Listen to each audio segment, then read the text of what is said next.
Welcome Diecast fans, I'm Tom Spanners-Watson. And I'm Frank the Guru Gibbs. And welcome to another very special event thanks to the Looney Moonies. That's right, last week the boys were over at the new stadium track. If you haven't seen that, there's a link in the video right now. Go and check that out. But they raced 16 cars until they got down to the top 8, who are now competing for the fastest time on the brand new hill climb track. That's right, this track is going to be epic. So let's go and have a look at what it actually looks like.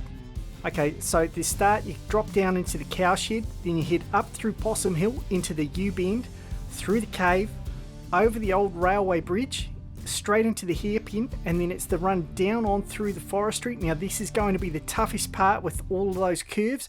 Then you drop around behind the mountain, through the elbow turn, along the muddy road, past the old barn, and down to the finish line, which puts you back basically where you started. This is the first track of its kind that we're aware of, and we're excited to take you on this journey with us. Now, if the drivers stall out or spin out on the course, they will get one do-over. Yes, but if they have a major accident and go flying off track, that's it, they're done for the day. Alright, first up we've got Big Daddy D in the Ford Fiesta. Now Big Daddy D, bit of a bumpy start there, looking good so far, up through the cave, over the bridge, good split time there, 6:43 to the top of the hill, setting good pace so far into the forestry, and oh no! Oh, Daddy D overcooks it. Could be the nerves. Let's just go back through the petrol head replay and see just what happened there. So he came up the hill really quick, looking good. I mean, it's a pretty straight run, but unfortunately for him, as he got into the twisties, comes through and just totally overcooks it right in the forestry there. And those boys having a beer will be quite enjoying the show there. Alright, he gets one more shot. Let's see if he can keep it together this time. He's got to make the most of this straight section of track. Oh, that's a good split time. That's faster than before. As he heads through the forestry again, can he keep it together? He's looking good. Loses a bit of speed through the back of the mountain, down through the elbow, along the muddy road. Now, it's hard for the drivers to get traction there because it's so slippery. And he crosses the line with a 20.9. Alright, so Big Daddy D sets the benchmark time. That is now the time to beat as Zack Attack steps up next in the WRX STI. This thing was super quick on the stadium track, and he's looking good as he blazes up the mountain, giving it the beans there. Oh, what a split time, 5.67 as he heads into the forestry. Can he hold it together? He's looking good. Round behind the mountain, drops down through the elbow, bit of a drift into the elbow, gets it going. He's going to beat Daddy D. Yes, he does, 19.57. And that looks like a good time. As we go through the petrol head drinks replay, look at that, he was pushing so hard there, he gets a bit of air going across the old railway bridge, and then blazes through these twisty turns through the forestry there.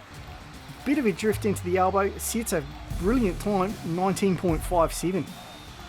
Right, so next up, Big Daddy D in the Toyota GT86. Can he improve on his time? As he heads away through the cowshed, up through Possum Hill, round the U-bend, through the cave, into the hairpin. And that split time of 5.83 puts him only just behind Zack as he heads through the forestry. Much better this time. Oh, he's slowing right down there as he gets into the elbow. Oh no, he blows his angle into the elbow. Yeah, he made a right mess of that, but luckily for him, he will get another shot again. So let's see if he can do a bit better this time. His split time was pretty fast. It was a 5.83 on that first run. Let's see if he can do a bit better this time. Now he's a little bit slower through the first part of the track, but it really comes down to the second half and how he goes through the twisties. He's looking okay as he gets through the forestry. Okay, so he's down into the elbow this time. That's where he lost it. He's doing okay, but he is slow along the muddy road there, only just making it over that final hill. Down to the finish, a disappointing 23.33. That puts him well out of contention there with that run. So far, Zack in first place with the 19.57 as Zack steps up again in the Honda Civic Type R. It's a quick car and he is giving it the jandle there. Well, he's looking good so far. Nice across the bridge. 5.73. That is a very quick time, only just off his previous time. But he's a bit slow there as he heads through the forestry around the back of the mountain into the elbow. A little bit like Daddy D, a little bit slow there. Not as good as his first time, but still, that actually puts him in first and second place with a 20.6. Yeah, he was giving it the beans going uphill and then into the technical twisty section there. Just got a little bit of air, that slowed him down, and then in here he gets that drift right at the end of the forestry, and that slowed him down as he went around behind the mountain.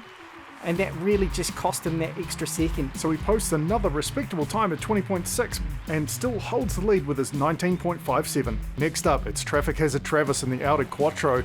Time to beat now at 19.57 as he heads through the cowshed, through Possum Hill, the U-bend, the cave, over the bridge, into the hairpin. Gets a sub 6 second split time there, nice work. Down into the forestry, oh, he gets a bit of air there.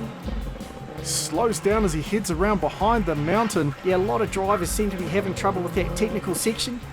Into the elbow, does all right along the muddy road. He's well behind the others, but he posts a finishing time of 22.77. All right, not bad for his first run on the track, but let's have a look here. So as he went through the hairpin, he seemed to get some air. Yeah, look at that.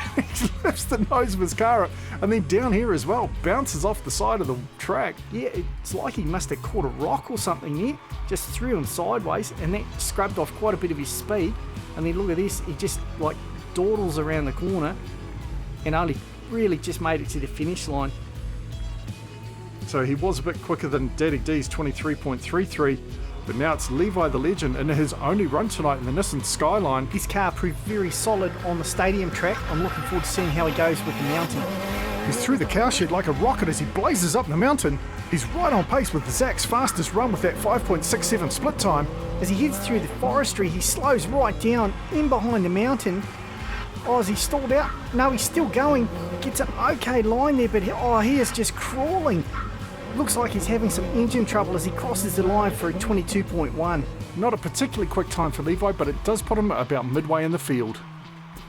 He was looking really good through the top part of the forestry, but just couldn't get it together for the lower part. Absolutely. A lot of drivers having trouble with that forestry section. It is very technical on these tight Kiwi roads, but you've got to be on your game if you're going to take this out. Levi posts his only score for tonight, 22.1. All right, Traffic Hazard Travis in the Ford Escort this time. He's away through the cowshed, up Possum Hill, round the U-bend, through the cave. Oh, fast split time there, 5.33. Oh, and he's crashed. He's crashed. He's blowing it. Oh, he's taken out Keith, the cameraman. And he may have trashed a couple of spectators as well, I'm not sure. We need to go back through the replay and just have a look at what happened there. He was looking so good. That was one of the fastest split times yet. And he blazed around there.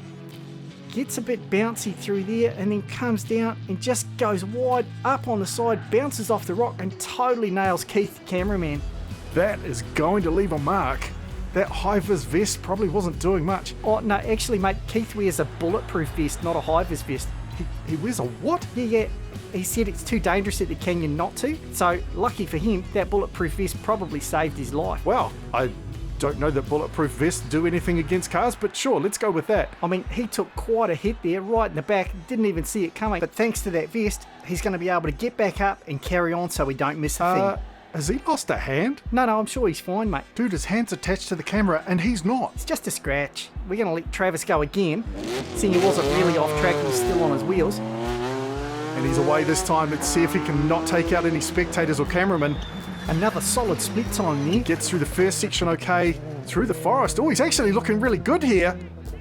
Comes down through the elbow, nicest line so far through the elbow as he goes along the muddy road down to the finish. Is he going to take it? He does! 19.33, he moves into first spot, beating out Zach's 19.57. What an exceptional way to recover after that accident. But now it's the last run of the night and Zach's going to be looking to take out that first spot again in the Mustang. All right, Zach through the cowshed, round the U-bend, over the... Oh no! He's crashed off track. Oh, and he's plunged all the way back to the start of the track. Oh, that's a real shame for the young fella. Let's hope he's okay. We need to go through the replay and see how he got that so wrong. Almost did a complete corkscrew on the track there as he's going over the old bridge. Oh, look at that. He almost had it under control, but just got it a little bit wrong and just went over the side of the track and all the way back down the hill to the very bottom. Yeah, that is a huge fall there. He was pushing hard to try and take back first place, and that's what happens. Yeah, it's really sad. He just hands that win to Travis. I really thought he was going to take it out in the Mustang. Well, he was certainly on fire early on, and thankfully he didn't actually catch on fire during that accident, so that's a bonus. But well done, Travis, for taking the win. Great job. Alright, if you've enjoyed this video, remember to hit the like button, let us know what you think of the track in the comments, and remember to subscribe because we have got a ton more racing content coming up. Alright, we hope you've enjoyed this new track as much as we've enjoyed bringing it to you. Thanks very much for watching. I'm Tom Spinners Watson, he's Frank the Guru Gibbs, and we look forward to seeing you next time. So Keith really wears a bulletproof vest? Yeah, totally, mate. You know, he gets hit by so many things at the canyon, he figures he's got to be as safe as possible. Then why doesn't he wear a helmet?